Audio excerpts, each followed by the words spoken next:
భారత్లో air taxi సేవలు ప్రారంభించినట్లు ప్రముఖ విమానయాన సంస్థ ఇండిగో ప్రకటించింది. ఇండిగో మాతృ సంస్థ ఇంటర్ గ్లోబ్ ఎంటర్ప్రైజెస్, అమెరికాకు చెందిన ఆర్చర్ ఏవియేషన్ సంయుక్తంగా వీటిని రూపొందించినట్లు చెప్పింది. 2026 నాటికి ఈ ఎయిర్ టాక్సీ సేవలు అందుబాటులోకి రానున్నాయని అంచనా. ఎయిర్ టాక్సీతో ఢిల్లీలోని కనాట్ ప్లేస్ నుంచి 30 కిలోమీటర్ల దూరంలోని గురుగ్రామ్కు కేవలం 7 నిమిషాల్లోనే చేరుకోవచ్చని ఇండిగో పేర్కొంది. ఈ ప్రయాణానికి 2 నుంచి 3,000 రూపాయలు ఖర్చవుతుంది. అయితే అదే దూరం కార్లో వెళ్లడానికి 90 నిమిషాల సమయం పడుతుంది. ఎయిర్ టాక్సీలో 6 బ్యాటరీలు ఉంటాయి. 30 నుంచి 40 నిమిషాల్లోపు ఫుల్ ఛార్జ్ అవుతుంది.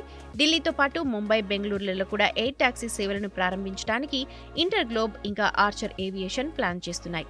ఇరు సంస్థలు చేసుకున్న ఒప్పందంలో భాగంగా ఆర్చర్ ఏవియేషన్ 200 ఎలక్ట్రిక్ ఎయిర్ క్రాఫ్ట్లను కొనుగోలు చేయనుంది. వీటి మొత్తం ఖరీదు సుమారు $1 బిలియన్, మన కరెన్సీలో 8,300 కోట్ల రూపాయలు. ఈ ఎయిర్ టాక్సీలో పైలట్తో పాటు 4 ప్యాసింజర్స్ కూర్చోవచ్చు. ఇది హెలికాప్టర్ లాగే పనిచేస్తుంది, కాకపోతే తక్కువ శబ్దం చేస్తుంది. వచ్చే ఏడాది America federal aviation administration certification పొందే అవకాశం ఉందని, ఆ తర్వాత డీజీసీఏ సర్టిఫికేషన్ ప్రాసెస్ స్టార్ట్ అవుతుందని Archer aviation CEO Adam Goldstein తెలిపారు.